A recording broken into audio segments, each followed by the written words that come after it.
so you basically said what I was going to say, so thanks a lot. But more importantly, thank you very much for your very generous introduction. Assuming I go before you, I'll put you on the speakers list at my funeral just before my mother. So but thank you, I appreciate it very much. And Peter, for the invitation to be here this morning, District Governor Maureen, and all of you Rotarians and friends of Rotarians, thank you for inviting me to be here this morning. Perhaps I could put it into some perspective, Bruce. When I was Minister for Education, I obviously did many things, but I remember in 2005 I went along to a little preparatory school which happened to be in my own electorate on the upper North Shore of Sydney. It was the Highfields Preparatory School, and it was the 50th anniversary of the school, and my job on this particular day was to open the new library, which I did. And then about 3 weeks later I got about 30 letters from the Year 2s, and one of them from a then 7-year-old boy called James Rowe, which I framed and hung on the wall in my office. He said, "Dear Dr. Nelson, thanks for turning up at our school. You didn't have to come, we already had the key." Then he said, "You're a real comedian, but gee, your speech was long. I had a cat called Nelson, but he died." And there's a drawing of a cat in extremis. So I thought, well, there you go, that's how they see it. But then about 3 months later, I'm on a flight from Perth to Sydney, and I got up at one point to go to the bathroom at the front of the plane, and the pilot emerged from the cockpit simultaneously also to go into the bathroom. So I stepped back to let him in, and he stepped back and he said, "No, after you." And I said, "No, after you, you're flying the plane." He said, no, you're much more important, you're my federal member of parliament." And I said, "Yeah, you're flying the plane, I'll go after you." He said, no, he said, "You are my son's hero." And I didn't get much of that, so I thought, oh really? And I said, "How old is your son?" He said, "He's 7. He said he's got this giant poster of you on his bedroom wall." I said, "Really?" He said, "Yes, and next to it he's got this beautiful letter that you wrote him." He said, "It was the most moving letter that I've seen, and for you to write this to a 7-year-old, and I'm thinking, what's this about?" He said he had a much-loved cat called Nelson who died. So, anyway, that's how they see you. But in terms of what I will speak to you about in the next 20 minutes or so, it has in many ways everything to do with why you are here as Rotarians in terms of service above self. And the most satisfying way, as you know, is to spend your life in the service of other human beings. And that, of course, underwrites the major religions of the world, whether it was Maimonides or Jesus Christ himself or Aristotle or St. Luke in the parable of the Good Samaritan, that a life of value is defined and given meaning by the way in which it is in the service of other people and indeed other causes. And for that in particular, I pay my own tribute to you as Rotarians and everything that you do to give meaning to what it is to be an Australian and a caring civil society. The world has changed, and it has changed in ways that I don't think we yet fully understand. And the scale and the impact of these changes, I must say, returning to Australia, is lost and not seen, I think, by most Australians. Paul Kennedy is the Yale Professor of History and head of its International Security Studies Centre, and just under 2 years ago published what I thought was quite a thought-provoking essay in which he argued that we are now moving from one age to another. That there are periods in history where it's very obvious that the world has changed and it will not be the same again. At the end of the Napoleonic Wars, the end of the Second World War, it was very clear that this would be a new and quite a different world and it wouldn't be changed back. But equally there are other times in history where change is just as transformative. A person who lived in 1480, for example, would not possibly recognise the world of 1530. New nation states, the splintering of Christendom, the expansion of Europe into the Asias and North America, the Gutenberg communications revolution, and many other changes But for those people who lived through the period of the late 15th century, perhaps as we are living now in the early part of the 21st century, they might not have fully appreciated that a new age was coming. We are now living in a world where the US dollar as the reserve global currency is barely 60%. Not so long ago it was more than 85%. The Europeans, who really represent the liberal democracies of the world, of religious, political and economic freedoms, of the coexistence of faith and reason and free academic inquiry, are facing an existential crisis from which they will emerge in the end. A Eurozone financial crisis which is forcing them to focus even more on themselves than they would normally do, and less on the other key events that are happening in the world to which they need and should be making a greater contribution. The key instruments of the post-World War II world, of the World Bank, of the IMF and in particular the United Nations Security Council, are ill-equipped for the world that is, let alone the one that is coming. But most importantly, not only for us who live in the region, but for other peoples throughout the world of 1500 is about to end. And by that I mean that we are about to live in a world we've not lived in since the Franco-Prussian War or the Qing dynasty. We had, after the Second World War, two superpowers, and then we had one. But within a decade, notwithstanding the renewal in the United States, which is being driven by energy, we will live within a decade in a world where the United States is no longer the dominant economic power in the world. We have a re-emergent China, with all of that meaning uncertainty for not only us but also for the Chinese themselves. And the most important relationship in the world, which is that between the United States and China, is being forged now, and it's being forged in our region. And China is re-emerging into a world where we have a responsibility, along with others, to see that it understands that a rules-based order is in its interest, and indeed it is in our own.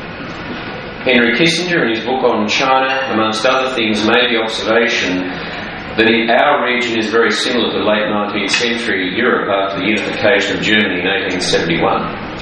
After two cataclysmic wars in the 20th century, divergence of opinion in Europe doesn't have people talking about the prospect of a war. In our part of the world, no one's looking for a war, but nobody rules it out. And if you think about those flashpoints from the Taiwan Strait, the Korean Peninsula, Kashmir, the South China Sea, in fact, one of the leaders of one of the Western European countries said to me at one point when I raised some of these Asia-Pacific issues, said to me, "Oh, Ambassador, it will be years before Europe can focus in any serious way on Asia." And I said, "Oh, really?" I said, "Because if that's the attitude you're going to take, you'll find Asia's going to find you a lot sooner than you think in ways that you least expect." But last year, for example, that Europe had $960 billion of trade that went through the South China Sea, almost all of it to North Asia.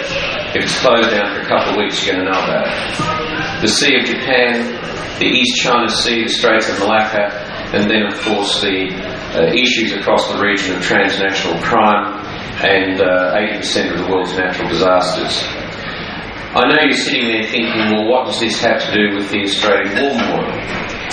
It has everything to do with it, and I'll tell you why.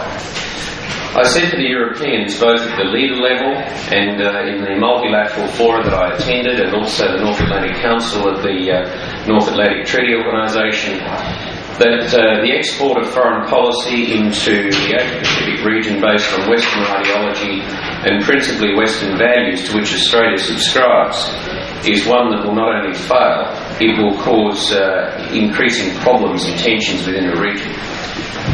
We should not be lecturing other countries about their values, but we need to be very clear about our own. There's uncertainty coming, and it's coming out of our part of the world. But the most important thing for us is to be clear about who we are, how we relate to one another, how we see our place in the world, and the fundamental values that define who we are as a nation. Our destiny as a people is going to be determined not by the economic indices with which we are perhaps so understandably obsessed, nor indeed the important issues that were canvassed so vigorously through the period leading up to our recent election. But it is our values and our beliefs, the way we relate to one another and see our place in the world.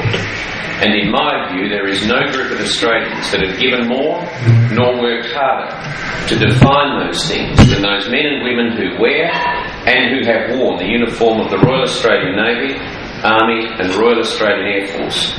It is almost 2 million Australians over more than 100 years, and 102,747 of them have their name recorded on the Roll of Honour at the Australian War Memorial, having given their lives for us in war and now other operations, wearing our uniform under an Australian flag, with the exception of those 600, of course, who gave their lives in the Boer War. When I was in Europe, people would ask me every single day, Brendan, what are you going to do when you go back to Australia? And it was on my mind, but I found in life the best way to get the job you want is to concentrate on the one you've got. So I didn't focus that much on it until early last year. The then government asked me if I would spend another 4th year in Brussels. And I said to the very senior person in the government who spoke to me, I said, look, we've had a transformation in our relationship with NATO and also the European Union, but I don't think another year is going to achieve a lot more. And I think it will be time to go home. At that point, I had a discussion with my wife and I said, look, if I take my CV and turn it into money, I'm not going to be happy. I need to do something meaningful. I need to do something worthwhile. The medical profession, the taxpayers of the country and the Liberal Party of Australia invested a lot in me. I know I can do more in that sense. And then through complete serendipity, just in case you're wondering, I discovered in March last year when I was speaking to the then Chief of Staff to the Veterans Affairs Minister, having talked about Anzac Day in Flanders and looking after one of the Western Australian government ministers, I asked how Steve Gower was going. My predecessor, as you know, at the Australian War Memorial, who after 16 years of the towering contribution had made the decision for family reasons that it was time to finish. When I discovered this, as soon as I hung up the phone, I went online and Googled this and applied for the job, and then had a discussion with my wife. I went through the process. I came back for an interview and a few things like that, and then the Secretary of the Department of Veterans Affairs called me and said, Brendan, Cabinet has decided to appoint you as the Director of the Australian War Memorial, and it will be announced in about 10 days or so. In that period, I confided in 3 people that are very close to me, and I said, I know what I'm going to do. I can tell you I'm going to be the Director of the Australian War Memorial. And one of them said to me, I can't believe it. He said, you're wasting your life. You've got far more important things to do for Australia than rearrange its history. And I said to him, well, firstly, you can find something you're passionate about and get paid for it, isn't that mission accomplished? But it actually has a lot more to do with our future than it does our past.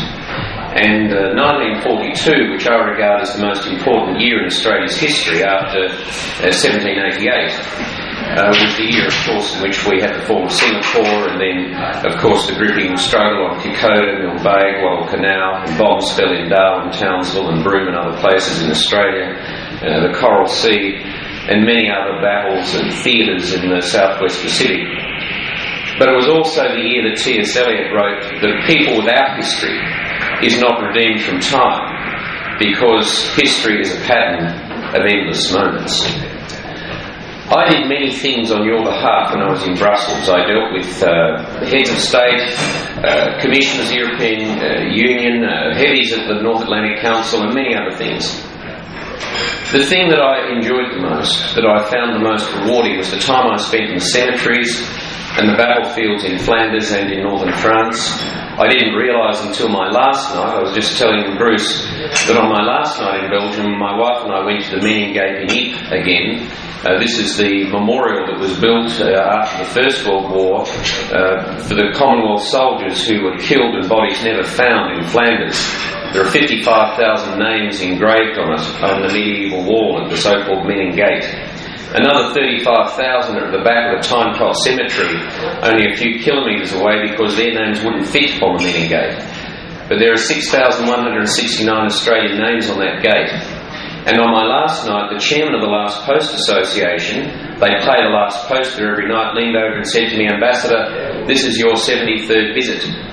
And I said, oh, is it? I said, are you counting? And he said, yeah, we started counting not long after you came, because we've never had someone that's come so often. And I said to him, if it had been in Brussels, I would have gone every single night. Amongst the time I spent in those cemeteries, it's sometimes the little things.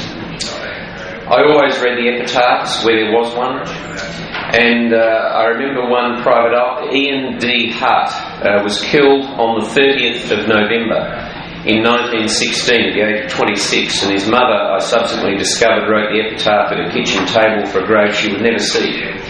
She wrote, "I gave my son, he gave his all, his life, for Australia and empire." There is another in the Bethlehem East Cemetery in Flanders. Private T.R. Webb, his father wrote the words for his grave, and he was 26 when he was killed on the 19th of July 1916, and his father wrote, "To live in the hearts of those we leave behind is never to die." The epiphany for me, however, was I discovered in 2010, not long after I had arrived, a small cemetery in the Messines area, the French-speaking part of Flanders.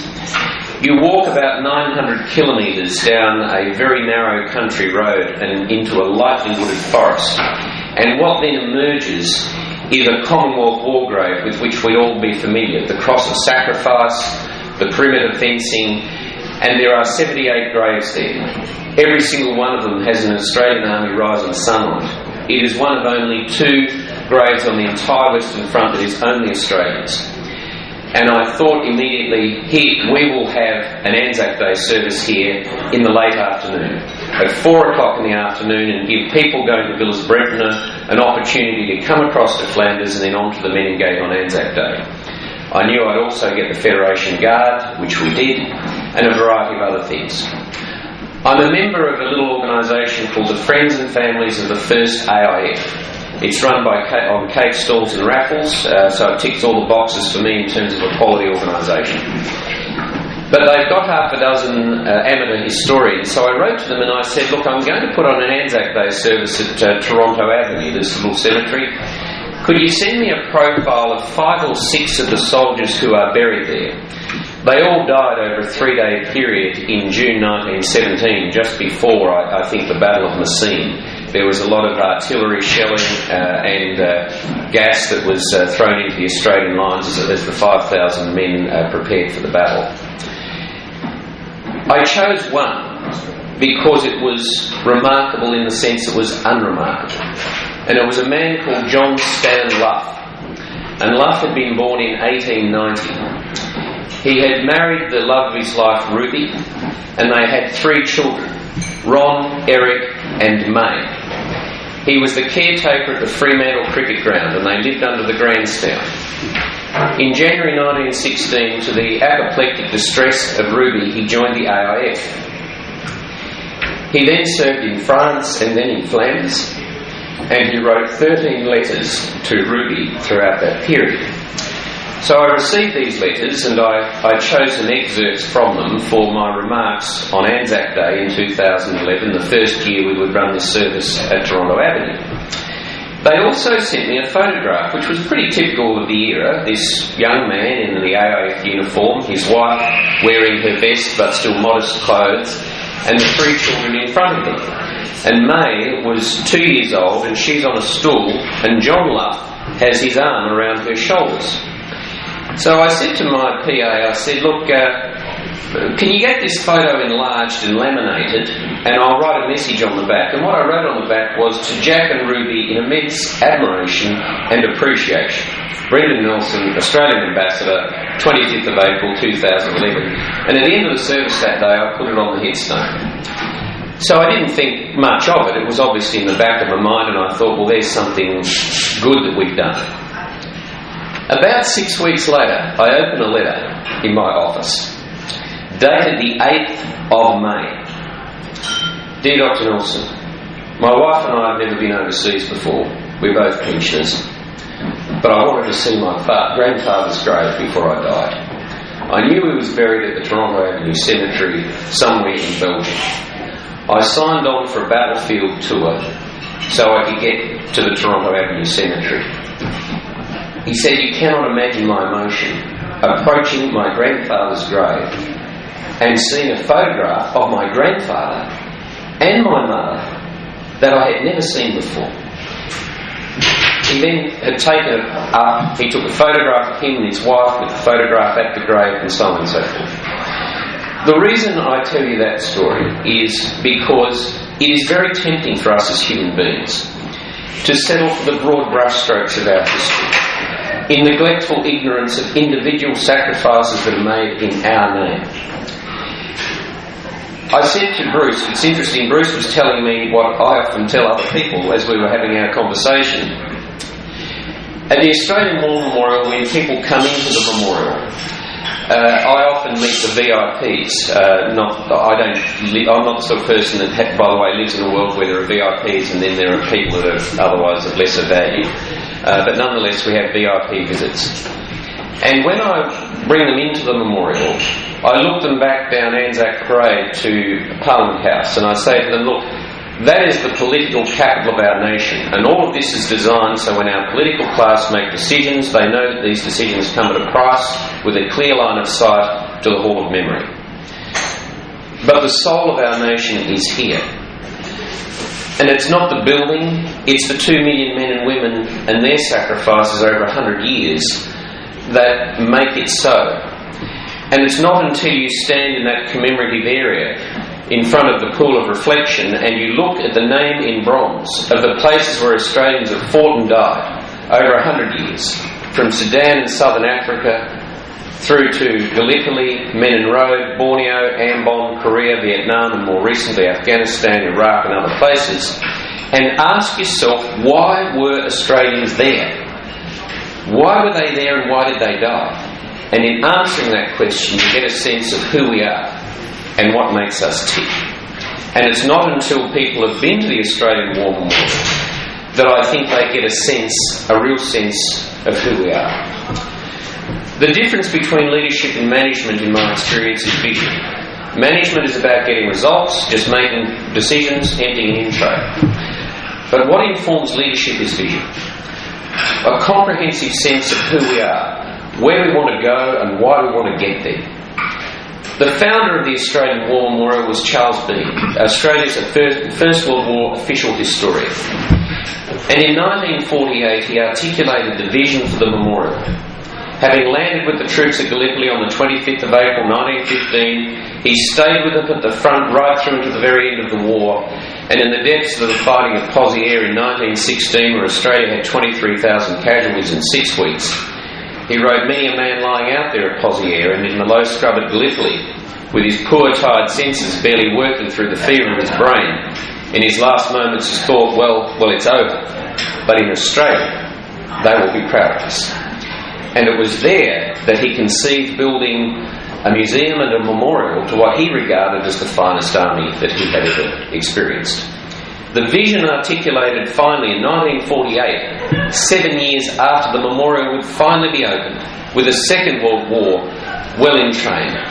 He said, here is their spirit, in the heart of the land they loved, and here we guard the record which they themselves made. We live in a world now that could not have been imagined by Charles Bean and John Trelaw, the first director, also from the Gallipoli landing. Our challenge for those of us who profess to lead and manage the memorial is to see that we adapt to a radically different and changing world, remaining true to those fundamental values of those who made it what it is and gave us what we have, and the vision of being himself. What I'm trying to do when I say, it's not me, it's all of us at the memorial, the council and the staff, is to see that all Australians, whether by birth, as I'm privileged to be, or whether by choice, feel a connection to the memorial and understand that what it contains and what it represents defines in many large ways who we are as Australians. There are a number of things that we are doing and we have already done. I won't go through all of them because I know I can see Peter looking at his watch and thinking, mate, I've got to get them out of here, they've got to go to work, you're not here to bang on forever. When I arrived, there was a bit of a controversy about whether or not men and women who die in a non-warlike environment should go onto the roll of honour. There was a very legitimate and conservative constituency who said, no, the roll of honour is strictly for those who have died in warlike circumstances. Of the 102,000 on the bronze panels, there are VC winners, military medalists, but there are also men and women who took their own lives, who died in accidents and all sorts of ignominious circumstances. Bean took the view that every one of them was equal in death. They were where they were because the Australian government had sent them there. And until 1947 there was no concept of Australian troops going anywhere other than to a war. So now, if the Australian government sends Australian men and women in a uniform on an operation, war, peacekeeping, humanitarian, and the operation is named by the Chief of Defence and he loses his or her life, they go onto the bronze panels and the roll of honour. So we have added 47 names, which includes 9 peacekeepers, including 4 men who lost their lives on HMAS Warrnambool in 1947, clearing sea mines on the northeast of Australia, through to Mark Bingley and Josh Porter, who lost their lives in a Black Hawk crash off the back of Canberra, off the coast of Fiji in 2006, with that LPA loaded up with SAS helicopters and all sorts of things in case we needed to do something in Sudan. And they should be. On my second day, I asked the staff when we were doing Afghanistan. And I was told, well, we've been collecting everything since 2002, we're doing this, and I thought, well, this is all very encouraging. I said, when do we open? I won't tell you precisely the year, but it was, shall I say, quite some years away. Traditionally, the memorial would not present the story of Australian experience in an operational war until long after it was finished. I said, we have to do it now. We've got to do it this year, and there are 2 reasons.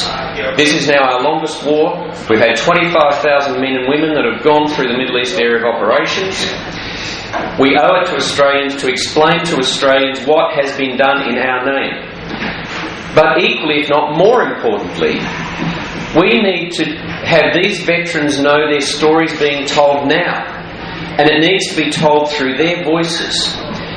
Because I suspect if in 1973 our nation had told the story of Vietnam sooner, more deeply and more broadly, then possibly some of those men might not have suffered quite as much as they have.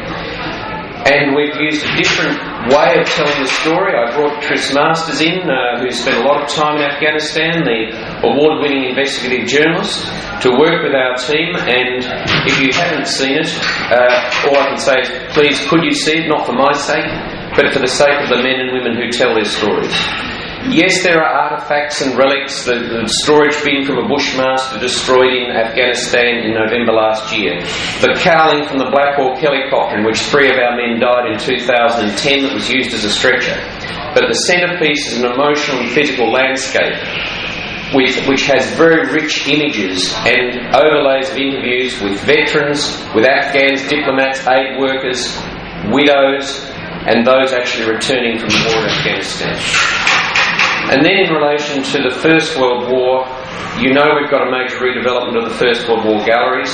Not only will we tell the story of the military conflicts in a chronological order, but we will tell the story of why we were in the war and the deep divisions that emerged within Australia socially and politically through the course of the war, the immense cost of the war, and then our emergent pride in what had been achieved at the end of it. We've got Year 6 students the length and breadth of Australia recording the name and age of death of each one of the 62,000 killed in the First World War. We'll project the names onto the front of the memorial from the 3rd of August next year and scroll them through every night for 4 years. I can see people have to go, Peter, so I'll finish at that point. I will just briefly touch on one thing that's been the subject of some discussion recently, and that's the Hall of Memory. As you can imagine, I am not a political acolyte of Mr. Paul Keating. But in 1993, at the reinterment of the unknown Australian soldier on Remembrance Day, Paul Keating gave this nation a great gift. He gave us a eulogy to the unknown Australian soldier, which surpassed our expectations of oratory from any of our political leaders, which gave us not only knowledge but an understanding of this unknown Australian soldier, his representation of all of them, and more importantly, his and their connection to us. And we have struck the speech in bronze to replace the framed one that had been hanging just outside the Hall of Memory, and we have inscribed onto the front of the beveled edge around the tomb of the unknown soldier, "He is all of them and he is one of us." The Council of the Memorial is not a hotbed of radical left-wing activism, I can assure you. But the Council was very strong on this. The other issue, Rudyard Kipling's very evocative "Known unto God," which is on the headstones of all of those unknown Australian and Commonwealth soldiers, was placed on the other end of the tomb 6 years after the reinterment of the unknown Australian soldier. The Council then had been reluctant to do so because Charles B was adamant that that Hall of Memory would not ever have any religious symbols or language. He wanted a spiritual ambience, the spirituality around our respect for the AIF. As you know from what you've seen in the media, the decision that had been made by the Council to replace those words "known unto God" with the words "we do not know this Australian's name and we never will," given by an elected Australian leader on the occasion of the reinterment, that is not proceeding. So "known unto God" is remaining where it is. I can see Peter nodding approvingly on that one. And at the other end, he is all of them and he's one of us. Thank you, and I apologise for going over time.